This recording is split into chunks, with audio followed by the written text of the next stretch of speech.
Muy buenas noches, bienvenidos a Odisea.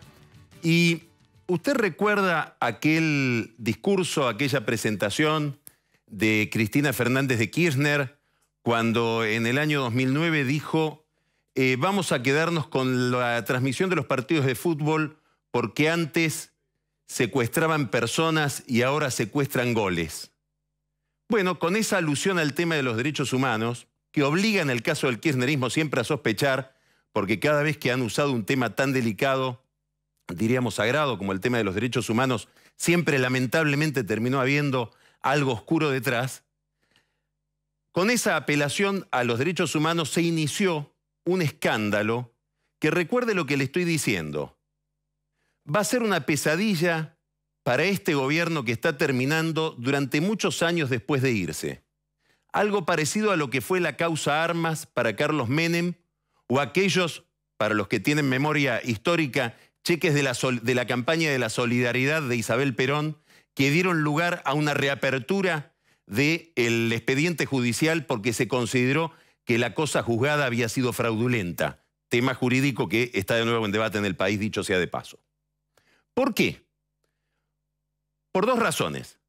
Primero, porque el contrato entre el gobierno y la AFA para montar el programa Fútbol para Todos es un contrato que se cumplió, como voy a contarle en un instante, de manera fraudulenta, con una gran tergiversación en el manejo de los recursos públicos, asombrosa. Le voy a contar datos que le van a llamar la atención. Pero además, la gravedad y la perduración de esta causa se debe a que es una tangente, un costado donde el kirchnerismo roza con la globalización, con uno de los fenómenos más interesantes de la globalización, que es la globalización del fútbol. Todo indica que hace por lo menos 20 días, Alejandro Bursaco, el gerente general de torneos y competencias, un hombre del corazón de los negocios de Julio Grondona, ya declaró en Estados Unidos, declaró como arrepentido para negociar su situación judicial y ofrecerle a la justicia americana, a cambio de alguna reducción en la pena y en las multas que tiene que pagar y en el resarcimiento de fondos que tiene que realizar, a cambio de datos muy concretos que ha ofrecido o tiene todavía que ofrecer respecto del entramado de corrupción que ha habido entre la Argentina, la FIFA, el gobierno, la AFA. Es decir, entre política y fútbol.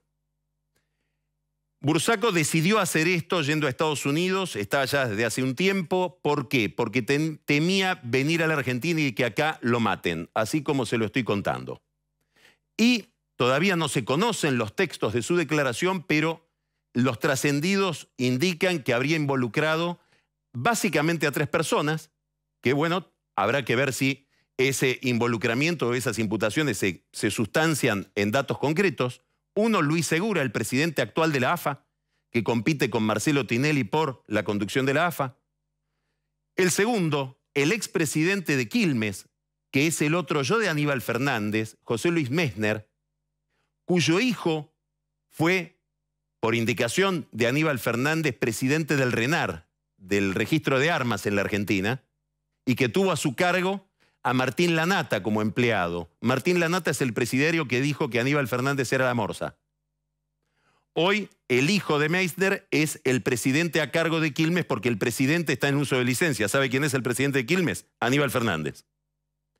Y declaró también, dando información muy concreta respecto de vínculos oscuros, de negociados, a Pablo Paladino. Es un nombre que a usted no le debe sonar, pero es el que administró Fútbol para Todos desde que se inventó el programa. Otro personaje, un funcionario de la intimidad de Aníbal Fernández. Toda esta información que trasciende de los Estados Unidos y que habrá que corroborar cuál es su densidad, cuáles son los detalles.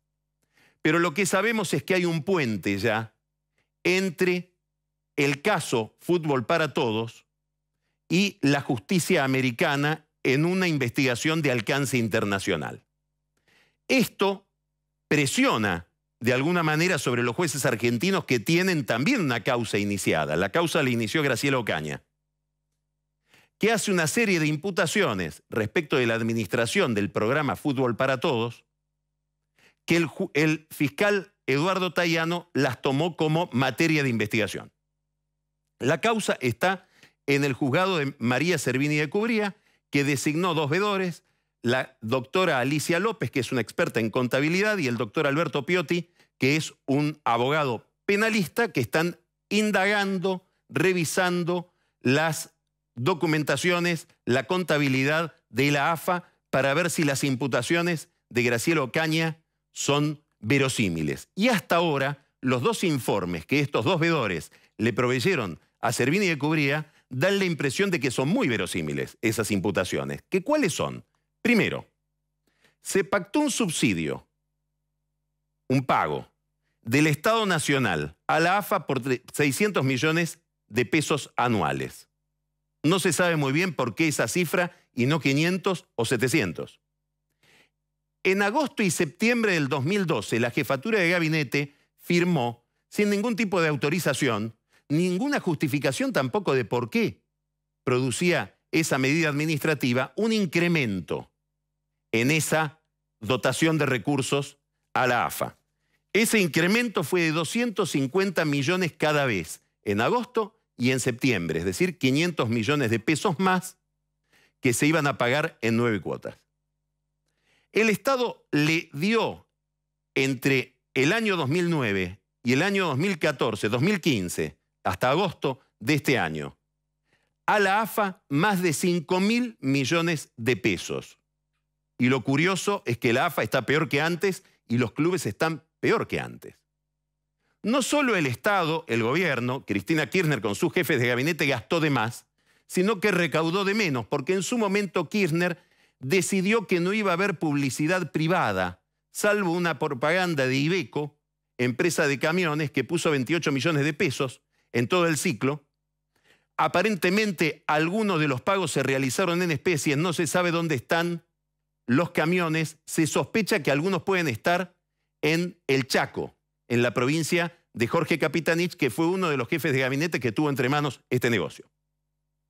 Quiere decir que el Estado gastó de más, incrementó giros sin poder justificarlo, recaudó de menos, y que en la AFA, con estos recursos, se hicieron operaciones muy misteriosas. Por ejemplo, un convenio con una fundación El Futbolista, que nadie sabe de qué se trata, ni quién la maneja. Los veedores están tratando de saberlo en la Inspección General de Justicia, a la que se le gira 2% de lo recaudado. No sabemos para qué. 300 millones de pesos fueron a un programa AFA Plus, que era un programa de seguridad en las canchas, que es casi un programa humorístico porque nunca se hizo nada y usted sabe lo que pasa en la seguridad en el fútbol argentino. O sea, sirvió solamente para desviar fondos, no sabemos a dónde. La AFA dice, no, ese programa AFA Plus no existió. Si uno entra al sitio de la AFA va a ver que hay varias entradas en el sitio web de la AFA al programa AFA Plus que la AFA niega. Además se creó una cuenta del Banco Nación para que vayan los recursos del Estado y se pueda monitorear a dónde se destinan esos recursos, pero esa cuenta se convirtió en un pasamanos que pasaba a otra cuenta del Banco Credicop, banco cuyo gerente es el diputado Carlos Heller, candidato en estas elecciones por el Frente para la Victoria y ex vicepresidente de Boca Juniors en la gestión de Alegre. Quiere decir que los fondos que iban a la cuenta del Banco Nación después pasaban a una cuenta de Credicop donde se mezclaban con otros fondos y por lo tanto es más difícil auditar qué es lo que sucedió con el negocio del gobierno y la AFA. Esto tiene repercusiones obviamente electorales, porque en la medida en que se vayan verificando estos datos, que son indicios muy vehementes, después dirá la justicia si se consolidan o no en una penalidad, en una culpa y una condena. Si esto se consolida va a complicar, va a seguir complicando a Aníbal Fernández, que es el principal candidato del gobierno en la provincia de Buenos Aires y el candidato preferido de la presidenta, porque sabemos que el candidato Scioli tiene siempre tensiones con el gobierno y esas tensiones son cada vez más visibles. Pero Aníbal es un candidato muy visible, con una imagen muy negativa, que ahora queda complicado de nuevo por este negocio del fútbol, que como decimos va a dar que hablar durante mucho tiempo una vez que se vaya este gobierno. Y desde ya sabemos, el próximo gobierno, sea Scioli, sea Macri, sea Massa, cualquiera sea el próximo presidente de la Argentina, va a tener que revisar este contrato y lo va a tener que reformular en los términos que sea. Pero es un mega escándalo de aquellos que venían a librar los goles. No es la única forma en que la pelota se ha manchado, porque si giramos el zoom y ponemos la lupa, ponemos la cámara sobre el PRO, también el caso Niembro está ligado al fútbol. Segundos de televisión en la televisación de partidos de fútbol que aparentemente se dedicaban a la publicidad de actos de gobierno o de figuras del gobierno de Macri. Pero esto no es lo más importante. Lo más importante es que además había un contrato por encuestas de satisfacción en el manejo de la basura, cuyos resultados sería un día interesante conocer, que los pagaba seguramente algún ministro de Macri, cuyo nombre todavía no conocemos porque sabemos que Niembro cobraba, pero todavía no está muy claro quién pagaba. Esto también tiene una repercusión electoral enorme. Más allá de que sea muy gracioso, extraordinariamente gracioso, que la acusación en contra de Niembro, que ha dado explicaciones bastante débiles, igual que las explicaciones que ha dado Macri, casi que han tendido ellos un manto de sospecha superior al que tienden sus acusadores, esas imputaciones, esas recriminaciones, vienen nada menos que de los medios de Sergio Spolsky, Tiempo Argentino, etcétera, que son grandes beneficiarios de publicidad y de fondos reservados que le gira el gobierno y que les ha girado el gobierno durante todos estos años en una complicidad extraordinaria con los servicios de inteligencia. ¿Por qué esto tiene repercusión electoral? Porque tiene sobre el PRO un daño evidente. Lo cuestiona en una de las banderas que la oposición lleva adelante como diferencial respecto del kirchnerismo, la transparencia. Por supuesto que los candidatos del gobierno no hacen tema con las cuestiones de transparencia ni con las cuestiones de corrupción. No se le conoce a Scioli ninguna declaración al respecto. Y cuando se le pregunta, huye por la tangente como en muchos otros temas. En el caso de Macri, en el caso de Cambiemos, es una bandera identitaria que queda en el contexto de esta discusión controvertida. Pero hay una consecuencia más inmediata. ¿Qué es la consecuencia que tienen en general estas denuncias en las campañas? Desequilibra al denunciado.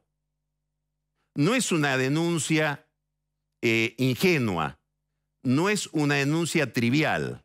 La denuncia contra Niembro es la denuncia contra el candidato que había pensado el macrismo como el vocero de las calamidades de la gestión Scioli en el conurbano bonaerense, que es el área propia, el área feudal del gobierno de Cristina Kirchner de hace tantos años con redes clientelares inmensas. Bueno, Niembro era el relator de esa situación y ahora está desequilibrado, está quebrado. Va a ser muy difícil que el PRO y que Cambiemos pueda reponer a ese vocero.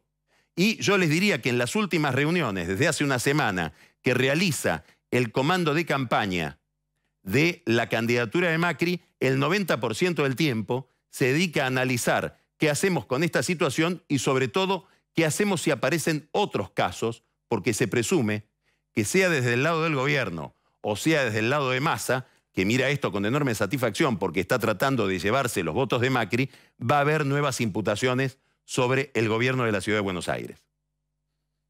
Todo esto resulta muy desalentador porque demuestra que la corrupción no es un fenómeno exclusivo del sector público, que tiene ramificaciones insospechadas en el sector privado y, en este caso, en el fútbol. No es ninguna novedad, ahora conocemos los detalles. Y fíjese si no será ninguna novedad que el caso FIFA, ¿sabe por qué empieza? Empieza porque los Estados Unidos mandan a Zúrich, en Suiza, una delegación para representar a los Estados Unidos cuando se iba a elegir la sede del Mundial de Fútbol 2022. El que preside esa delegación es Bill Clinton. Vio que su país es discriminado y que de manera muy poco clara esa sede la gana Qatar. Cuando se realiza la votación, Clinton habla con los organizadores y les dice: ustedes se van a acordar de esto que han hecho. volvió a los Estados Unidos, tuvo de inmediato una reunión con Obama y decidieron iniciar la investigación que hoy tiene en el banquillo a Bursaco y a través de Bursaco al gobierno y a la dirigencia del fútbol argentino. Las investigaciones empiezan 2 meses después de esa reunión de Clinton con Obama. ¿Y sabe qué es lo curioso? Que ahora sabemos que la Fundación Clinton, después de esa denuncia, recibió plata del comité que organiza el Mundial de Qatar y del comité de la FIFA con el que estaba, cuando él estaba, o con el que él estaba, tan indignado. ¿Servirá de alivio o servirá como un motivo más de decepción que estas prácticas, que estas miserias estén tan difundidas? Ya volvemos.